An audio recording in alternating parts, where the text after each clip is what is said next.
अस्सलामुअलैकुम।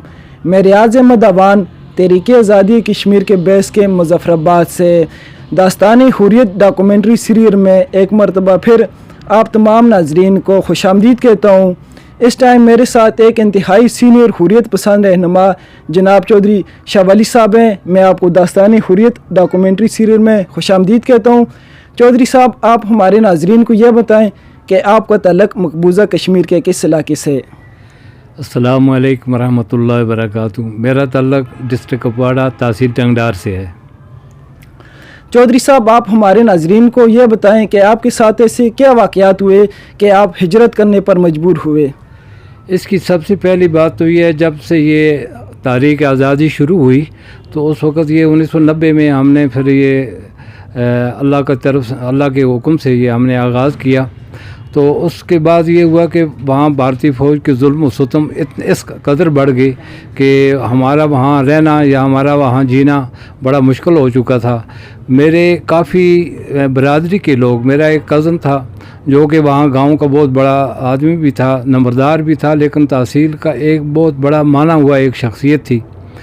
तो उसको जब उन्होंने अपने 2 बच्चों के समेत शहीद कर दिया, उसके बाद ये हुआ कि हमारे गांव के जितने भी चंद ऐसी शख्सियात थी जो बहुत बड़े बड़े लोग थे जिनका नाम दुनिया में मशहूर था, उनको उन्होंने अजियत देना शुरू कर दी।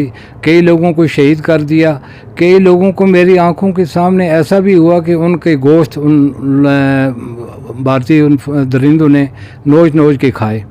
अब ऐसा होने के बावजूद जब ये काम शुरू हो गया तो फिर हमें मजबूरन अपना शर्म बचाने के लिए, अपने आप को महफूज रखने के लिए और तारीख़ को तक़वियत देने के लिए फिर हमने हिजरत की, अपना घर बार सब को छोड़ दिया। आप ये जानते हैं कि बड़ी असली बात तो ये है कि अपना घर बार चाहे कितना ही छोटा क्यों ना हो या कितना ही बड़ा क्यों ना हो, तो अपने जो छोड़ने के जो वक़्त आता है उस वक़्त की वो हर एक आदमी ये दास्तान बर्दाश्त नहीं कर सकता। अब ये हमारा ये हुआ कि जब हमने वो अपना घर बार, बहन भाई, बरादरी, कारोबार, मुलाजमत, जो कुछ भी था वो सब कुछ तर्क किया माज़ इस तारीख़ के लिए और अपनी जान को महफूज रखने के लिए, अपने बाल बच्चों को महफूज जगह में रखने के लिए, इसलिए हमने मजबूरन फिर भारतीय फ़ौज के जुल्म सितम से जब बर्दाश्त न कर सका तो हमने हिजरत करके आज़ाद इलाके में आए। चौधरी साहब, आप हमारे नाजरीन को यह बताएं, जब आपने 1990 में लाइन ऑफ कंट्रोल यानी कि खूनी लकीर अबूर की, उसके पहले की ज़िंदगी और उसके बाद की ज़िंदगी जब आप हिजरत करके आज़ाद कश्मीर आए, तो उसका फ़र्क हमारे नाजरीन को बताएं। फ़र्क तो है, जब ये हम अपने घर में थे, अमन अमान थे, अमन था, कोई तकलीफ़ नहीं थी। लेकिन ये है कि ये आज़ादी और ग़ुलामी में बहुत बड़ा फ़र्क है।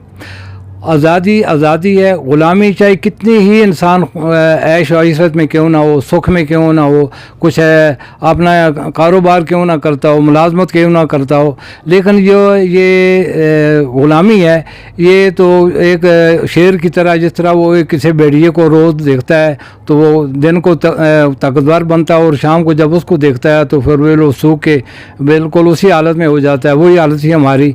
आज़ादी है। आज़ादी में हम यहाँ आए, हमने अपने बहन भाइयों के साथ बैठे उठे, हमारे साथ लोगों ने बहुत अच्छा सलूक किया। हम शुक्रगुज़ार हैं तमाम पाकिस्तानी अवाम के, जितनी भी हुकूमतें हैं उन लोगों के, ख़ासकर हमारे जो अफवाज पाकिस्तान है उन्होंने हमारे साथ बहुत बड़ा तावन किया। यहाँ के अदारे जो हैं उन्होंने हमारे साथ बड़ा तावन किया।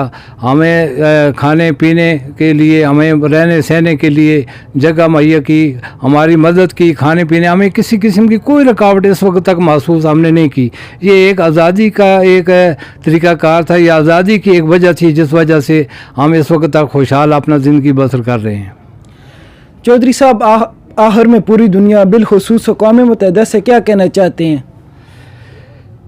अब ये तो دنیا جانتی ہے کہ اب ایک بہرا آدمی ہو، گونگا ہو، اندھا ہو، اس کو تو ہم کیا کہہ سکتے ہیں، جو نہ سنے نہ دیکھے اور نہ آنکھوں سے کوئی دیکھ سکے نہ کوئی زبان سے کہہ سکے. یہ اقوام متحدہ ہوگی یا دوسری جو بھی یہ انسانی حقوق کی علمبردار تنظیمیں ہیں، ان کو تو میں یہ سمجھتا ہوں کہ یہ بہرے ہیں، گونگے ہیں یا اندھے ہیں، کیونکہ ان کو یہ کشمیر کے ظلم و ستم یا دوسرے جتنے بھی مسلمان ملکوں میں جو کچھ اس وقت تک ہو رہا ہے ان لوگوں کو نظر نہیں آتا، ضرور نظر آتا ہے، لیکن یہ بحیثیت ہم مسلمانوں پر یہ سب کچھ ہو رہا ہے، اس وجہ سے یہ لوگ گونگے، بہرے اور اندھے ہو چکے ہیں.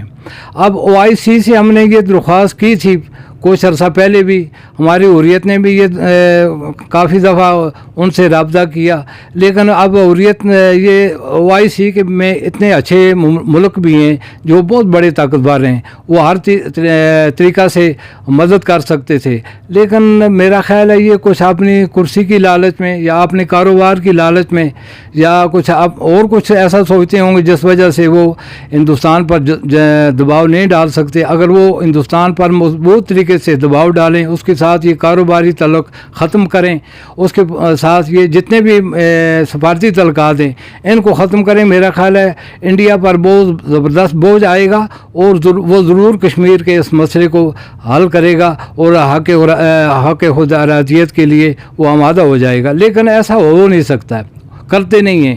کرتے اس لیے نہیں ہیں کہ کچھ لوگوں کو کاروبار کی وجہ ہے، کچھ لوگوں کو یہاں پر سفارتی تعلقات کی وجہ ہے، اور کچھ لوگ ڈرتے بھی ہیں میرا خیال ہے.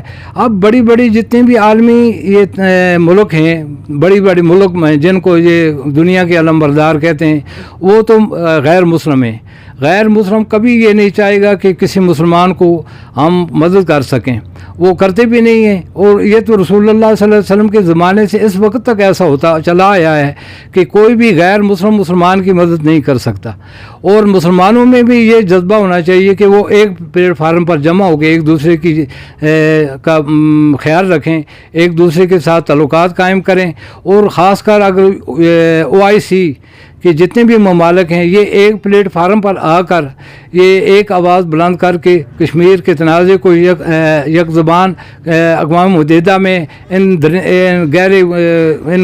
گونگے، بہرے اور اندھے لوگوں کے سامنے پیش کریں تو میرا خیال ہے ایسا کوئی مسئلہ نہیں ہے کہ کشمیر کا مسئلہ حل نہ ہو جائے.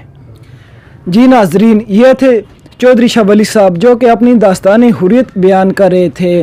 ملتے ہیں ایک نئے ایپیسوڈ کے ساتھ، ایک نئی داستان کے ساتھ. تب تک اللہ نگہبان.